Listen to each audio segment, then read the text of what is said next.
तो सेठी साहब सबसे पहले वेलकम। और हामिद मीर साहब के शो से बात करते हैं। हामिद मीर साहब के ऊपर जो अब अटैक भी जारी हैं सोशल मीडिया के ऊपर, अब उनका प्रोग्राम भी बंद करवा दिया गया है। इसके बारे में आप क्या कहेंगे और कैसा देख रहे हैं इसको? देखिए, ये प्रोग्राम बंद करने वाला सिलसिला तो काफी अरसे से चल रहा है। इसमें आप खुद जानते हैं कितने नाम आपको भी याद है, हम सबको याद है, एक एक करके जो तनकीद कर रहे थे या इमरान खान साहब की या एस्टैब्लिशमेंट की, उनको चैनल से बाहर निकाल दिया गया।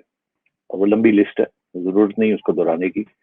मगर जो अफसोस कन बात है वो ये है कि वो लोग जो कि जब अपने इंडिपेंडेंट यूट्यूब चैनल में चले गए और वहाँ वो जो बातें करते हैं या सोशल मीडिया पे जो बातें करते हैं जिसकी वजह से उनको निकाला गया था मेन स्ट्रीम से, अब उनके ऊपर हमले होने शुरू हो गए। और ये फिजिकल असॉल्ट, ये बड़ी अफसोसनाक और खतरनाक डेवलपमेंट है। अफसोसनाक तो इसलिए क्योंकि जाहिर है अगर सहाफत के ऊपर इस किस्म की अटैक्स होंगी कि उनको मेन स्ट्रीम से निकाल देंगे, और जब वो मेन स्ट्रीम के बाहर जाके कोई बात करते हैं और वहां भी उनके साथ ये रवैया होगा, तो उसके दो नतीजे निकलते हैं। एक तो फिर वो लोग, कुछ लोग हैं वो कोशिश करते हैं मुल्क छोड़ दें, बिकॉज इतने खतरे हैं यहाँ, और वो मुल्क छोड़ के चले जाते हैं बाहर और वहां से बैठ के वो उससे भी ज्यादा बड़ी तनकीद करते हैं। दूसरी चीज ये, क्योंकि जुबान नहीं उनकी बंद होती, और फिर एक जातियात भी बीच में आ जाती है।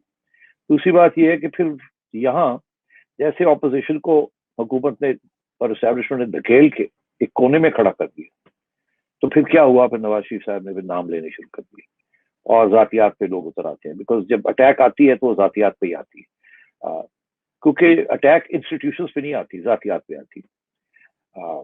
अब देखिए ना, अटैक जियो पे नहीं आई, हामिद मीर पे आई।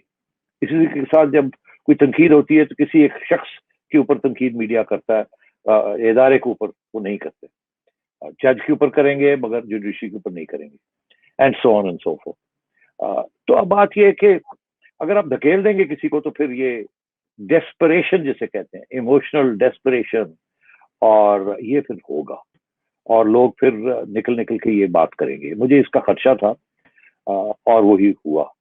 गुस्से में, जज्बात में, क्योंकि तकलीफ इतनी होती है, जख्म इतना गहरा होता है कि फिर लोग जो है वो सोचते हैं कि जहन्नम में जाए रूल्स एंड रेगुलेशंस, और फिर वो जज्बात में आके बहुत सी बातें कर जाते हैं।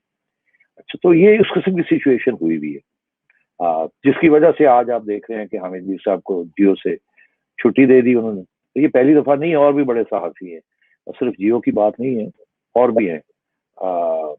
मुझे भी फारग किया गया था एक आध चैनल से, इसीलिए मैं भी बाहर बैठा हूँ, क्योंकि वो आ जाते थे मैसेजेस के सेठी ने ये कहा, सेठी ने ये कहा, ये बेचारे डिफेंड कर करके फिर एक दिन होता है मैनेजमेंट आके कहती है जी बड़ी मजबूरी है, बड़ा सख्त प्रेशर है, माजरत से आप घर चले जाए। तो हम चुप करके चले जाते हैं, हम कहते हैं बेचारे इनकी क्या गलती है, इन्होंने तो कोशिश की, इन्होंने लड़ाई भी की एस्टैब्लिशमेंट के साथ या हुकूमत के साथ या पेमरा के साथ या और जो इदारे हैं, मगर बेचारे ये क्या करें। आफ्टर ऑल इनकी कमर्शियल एंटरप्राइजेस हैं और बहुत से लोग यहाँ काम करते हैं। अगर एक बंदे की वजह से चैनल ही बंद हो जाए तो बहुत अफसोस है ना, बड़ी दुख है और दर्द होती है बहुत से लोग। बेहतर ये है कि अब साइड लाइन हो जाए। मगर ये जो हालात हैं रजा, ये मैंने अपनी 50 साल 40 साल तो कम से कम मुझे हो गए मीडिया के अंदर, मैंने इतने बुरे हालात नहीं देखे। मुशर्रफ साहब के जमाने में तो बहुत अच्छे हालात थे, नवाज शरीफ साहब के पहले जमाने में इतने अच्छे नहीं थे, दूसरे जमाने में अच्छे थे, बेनजीर भुट्टो साहब के कभी भी बुरे नहीं थे हमारे तल्लुकात।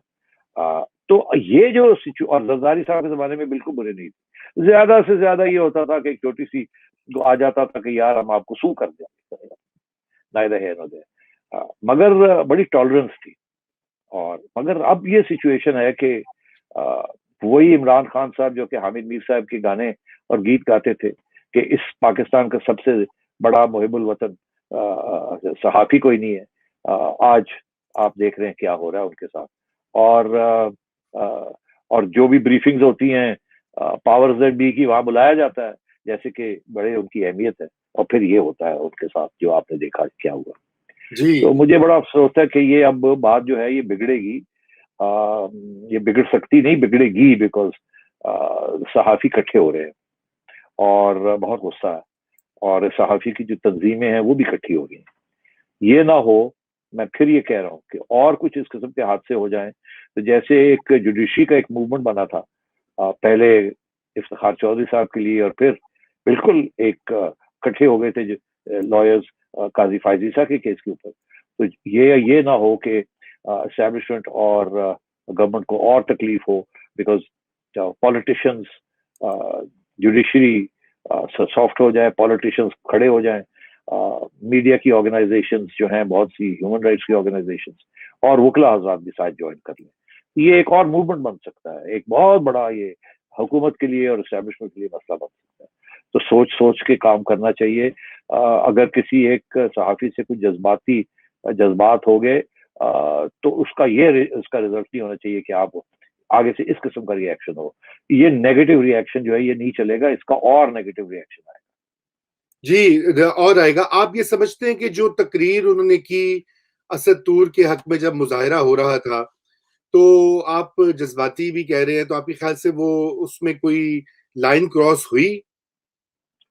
देखिए, उन्होंने नाम वाम तो नहीं लिया ना। हाँ जी, नाम नहीं लिया उन्होंने। लेकिन नवाज शरीफ साहब ने तो नाम ले लिए थे। हामिद मीर साहब ने कोई नाम वाम तो नहीं लिए। और तो बात यह है कि कहा जा सकता है कि क्योंकि कुछ अफवाहें गर्दिश कर रही थी, तो कुछ लोग कह सकते हैं कि जी ये इशारा ए की तरफ था या बी की तरफ था या सी की तरफ था या डी की तरफ था, मगर मैं समझता हूँ ऐसा रिएक्शन नहीं होना चाहिए था।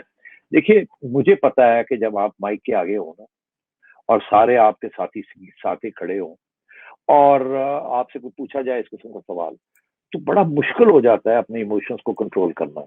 उस वक्त सारा प्रेशर, जो साइकोलॉजिकल प्रेशर होता है, जैसे कि इमरान खान साहब के ऊपर होता था जब ये धरने करते थे और ट्रक के ऊपर बिल्कुल। चढ़ जाते थे और हर किस्म की बात कर जाते थे, गाली गलौज कर देते थे पार्लियामेंट को, ये हर किस्म की बात कर देते थे। इसका ये मतलब नहीं है कि वो उस पर यकीन रखते हैं, ये वो एक जज्बा होता है स्पीच का। उसके अंदर फिर बंदा जो है ना वो अपने आप को बिल्डअप करता जाता कर, एक स्टेज आती है कि you don't even know what you से। तो मैं ये समझता हूँ कि ये इंसानी है, ये बात कभी ऐसी बात नहीं है, हो गया कोई बात नहीं। आफ्टर दरगुजर ऑल करना बड़े बड़े चाहिए। जिम्मेदार साहबी हैं वो, ऐसी हाँ, क्या बात है। तो इसका रिएक्शन ऐसा नहीं होना चाहिए था कि जी उनको आप जियो से बैन करवा दें, क्योंकि बैन करवाया गया है और धमकी दी गई है। मुझे खुद पता है क्योंकि हमने सब ये एक्सपीरियंस किया है, और चैनल वाले बिल्कुल शेयर करते हैं जो उनको इंस्ट्रक्शंस आते हैं, जब ऐसी सूरत हाल हो बता देते हैं कि जी ये मैसेज आया है, जी ये हो गया, जी ये हो गया, ये वो कह रहे हैं, अब बताइए हम क्या कर सकते हैं, एंड सो ऑन। तो इससे कोई छुपी भी बात नहीं है। बिल्कुल, छुपी हुई बात नहीं है। लेकिन आपके ख्याल से जियो टीवी को इसके ऊपर कोई स्टांस नहीं लेना चाहिए था? आखिर इसके ऊपर कोई थोड़ी बहुत तो इदारे को भी खड़ा होना चाहिए ना, अपने वर्कर्स के साथ, अपने एम्प्लॉइज के साथ। आप खुद गुजरे उससे, आई नो के बात यह है जी कि इदारे तो बड़ी कोशिश, कुछ इदारे मजबूत रहते हैं, कोशिश करते हैं, मगर देखिए अगर जब प्लग पुल कर दिया, तो मैंने भी आपसे कहा ना, अगर जियो का प्लग पुल कर देते हैं, क्योंकि उनके पास पावर्स हैं। आपने देखा मीर शकील और रहमान साहब के साथ कैसे उन्होंने बिहेव किया, आप देख रहे हैं। जी। तो मतलब है कि फिर उसमें बेहतर यही होता है कि आप एक पूरी चैनल या एक पूरा 10,000 लोग जो वहां काम करते हैं वो बंद कर दें, चैनल बंद हो जाए, और आपका ये ना कि वो खड़े हो जाए, वो कैसे खड़े होंगे? ये अनरीजनेबल बात है, ये नहीं खड़े हो सकते, एक हद से बाहर आगे नहीं खड़े हो सकते। और ये भी मैं आपको बताऊं, जियो जैसा चैनल बड़ी मजबूती के साथ खड़ा रहता है। शकील उर रहमान साहब की ये बात है कि वो कभी भी नहीं चाहते कि किसी को निकाला जाए, और हमेशा उन्होंने मीडिया का साथ दिया है।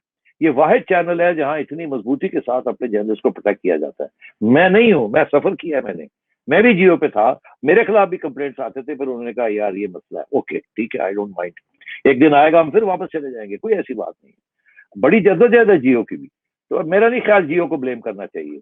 ये हमारे एक इंस्टीट्यूशनल फ्रेमवर्क ही ऐसा है कि इतना पावर है एस्टैब्लिशमेंट के पास और गवर्नमेंट के पास कि वो जिसको चाहे उसको क्रश कर सकते हैं। अच्छा, अब प्रॉब्लम ये है कि ये जो सरमायादार लोग हैं, अमीर लोग हैं, उनको तो क्रश करना आसान होता है ना, उनकी पैसा रोक दें तो वो बेचारे वैसे ही फारग हो जाते हैं। मगर सहाफी, जो गरीब सहाफी है, 50,000 रुपया, 60,000, उससे तो फैमिली क्या कुछ चलता ही नहीं है आजकल, वो बेचारा कहाँ जाएगा जब आप उसको ये करते हैं। अब वो या तो ये है कि वो यूट्यूब पे जाके फिर वहां कोई $200-300 महीने का कुछ कमा ले बेचारा, क्योंकि उसकी कोई हिट्स हो जाए, और वो जितना ज्यादा सेंसेशनल होगा उतनी ज्यादा उसको हिट्स बनेगी उसकी, क्योंकि लोग तो वही वही देखना चाहते। तो आप पुश कर रहे हैं, जब आप मेन स्ट्रीम से किसी को पुश करते हैं आउट, तो वो फिर एक ऐसे एरिया में चला जाता है जहां नो होल्ड्स बार्ड, कोई रूल्स नहीं है, वहां जो मर्जी चाहे आप कर लें।